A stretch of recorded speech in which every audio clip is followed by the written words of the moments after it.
Welcome my dear students. आज के इस वीडियो में मैं आपको जिस टॉपिक पे बताने जा रहा हूँ उस टॉपिक को आप ध्यान से सुनिए और उसे समझने का प्रयास करिए।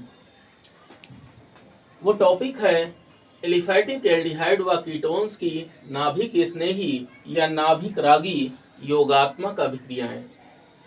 हमने आपको बताया था कि एल्डिहाइड हो या कीटोन हो। जैसे मैंने ये एल्डिहाइड लिखा, ये मैंने कीटोन लिखा।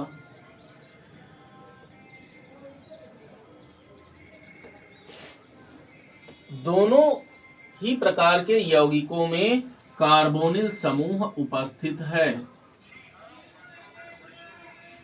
अब इस कार्बोनिल समूह में कार्बन के साथ में डबल बॉन्ड में ऑक्सीजन जुड़ा हुआ है। ऑक्सीजन जो है वो प्रबल ऋण विद्युतीय तत्व है। अब प्रबल ऋण विद्युतीय तत्व होने के कारण यह कार्बन के साझे के जो इलेक्ट्रॉन युग्म यहाँ पर होते हैं उन इलेक्ट्रॉन युग्मों को अपनी ओर आकर्षित करता है। इसी को विद्युत ऋणात्मकता कहते हैं। यानी ये प्रबल विद्युत ऋणी होने के कारण कार्बन की तुलना में यह इस साझे के इलेक्ट्रॉन युग्म को अपनी ओर आकर्षित करता है। जिसकी वजह से होता क्या है, जिसकी वजह से इस कार्बन के ऊपर आंशिक, इसके ऊपर जो है वो आंशिक धन आवेश आ जाता है। इसमें भी वही चीज होती है कि इसके ऊपर जो है कार्बन के ऊपर आंशिक धन आवेश आ जाता है। जब कोई न्यूक्लियोफाइल का मतलब होता है नाभिक स्नेही, जो कि ऋण आवेशित होता है, न्यूक्लियोफाइल को हम NU से प्रकट कर देते हैं। जब कोई न्यूक्लियोफाइल इसके संपर्क में जाता है तो वह इस कार्बन के इलेक्ट्रॉन घनत्व को अपनी ओर आकर्षित करने लगता है।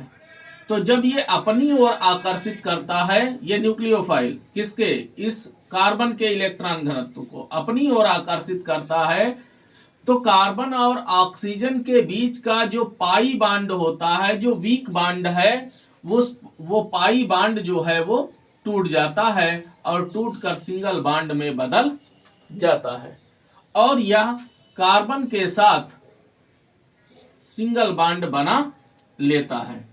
इतनी बात समझ गए बेटा।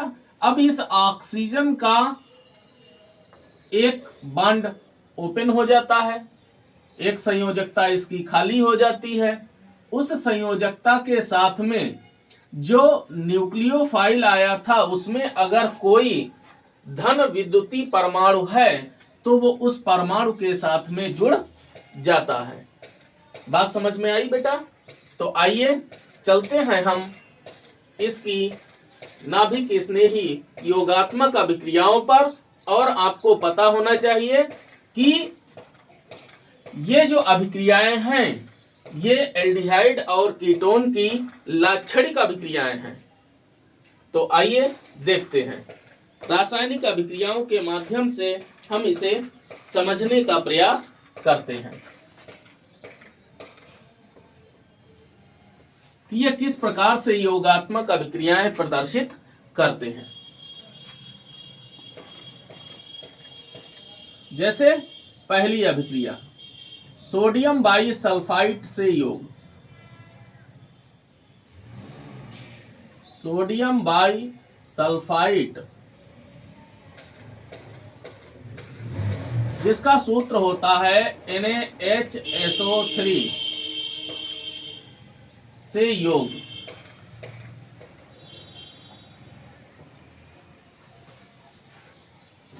तो देखिए किस तरह से एलिफैटिक एल्डिहाइड और कीटोन्स इन रासायनिक अभिक्रियाओं को प्रदर्शित करते हैं। जैसे हमने ले लिया एसिटल्डिहाइड, तो हमने एसिटल्डिहाइड को ऐसे लिख दिया,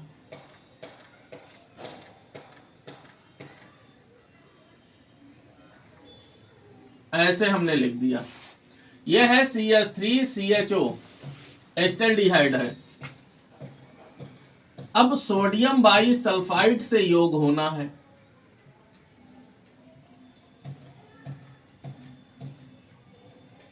अब ध्यान देना कि इसका जब ये पाई बांड टूटता है, ठीक है, ये जब इसके कांटेक्ट में जाएगा तो इसका जो ऋण विद्युतीय भाग है वो है SO3। SO3 में सल्फर बैठा हुआ है, यह ऑक्सीजन से भी ज्यादा ऋण विद्युतीय है। तो जब ये इसके कांटेक्ट में जाता है तो ये कार्बन के इलेक्ट्रॉन घनत्व को अपनी ओर आकर्षित करता है, जिसकी वजह से इस ऑक्सीजन का पाई बांड टूट जाता है।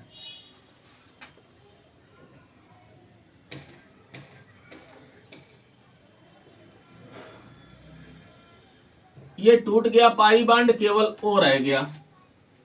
अब हमने कहा कि इस अणु में जो धन विद्युतीय तत्व है, जैसे हाइड्रोजन है, भाई ये सोडियम नहीं जाएगा। क्यों? क्योंकि ये हमेशा जो है विद्युत संयोजी बंध बनाता है।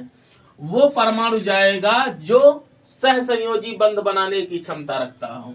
तो इसमें हाइड्रोजन बैठा हुआ है, ये हाइड्रोजन जो है वो ऑक्सीजन के साथ में जुड़कर OH बना देता है। अब बचा SO3 और Na, ये कार्बन के साथ में जुड़ जाता है। तो ये क्या बन गया बेटा? Acetaldehyde sodium bisulphite. Acetaldehyde sodium बाईसल्फाइड।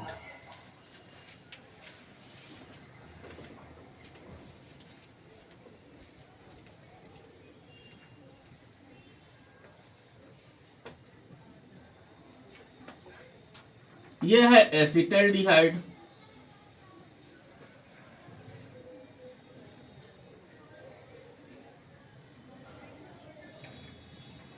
इसी तरह से अगर हम कीटोन ले लेते हैं तो जैसे मैंने ले लिया एसीटोन, उसके साथ भी यही होता है।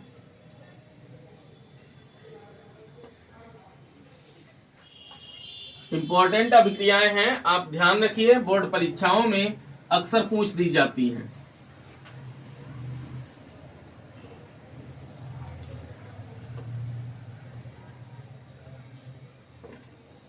OH SO3Na, ये क्या हो गया? Acetone sodium बाईसल्फाइड।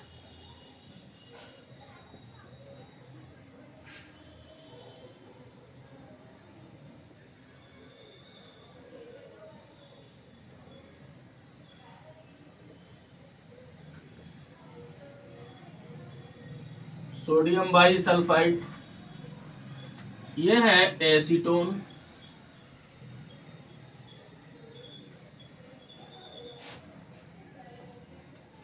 समझ गए बेटा?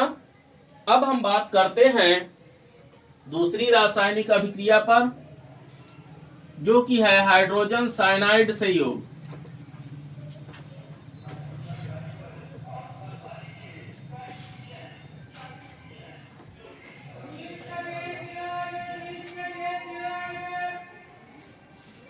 हाइड्रोजन साइनाइड से योग।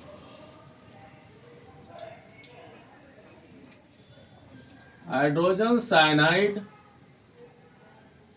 जो कि है HCN से योग।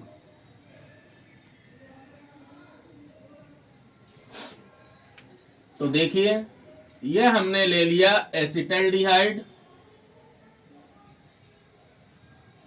हाइड्रोजन साइनाइड से योग कराइए तो वही कार्य होगा। इसका H O के साथ,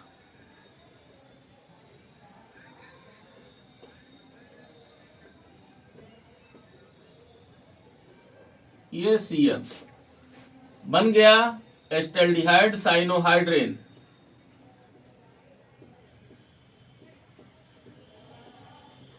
एस्टल्डिहाइड साइनोहाइड्रेन।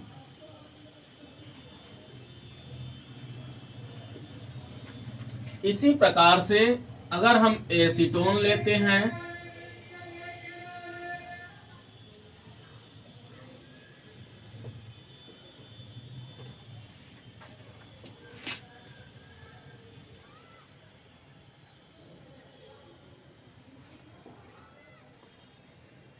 तो ये बन जाएगा एसीटोन साइनोहाइड्रेन।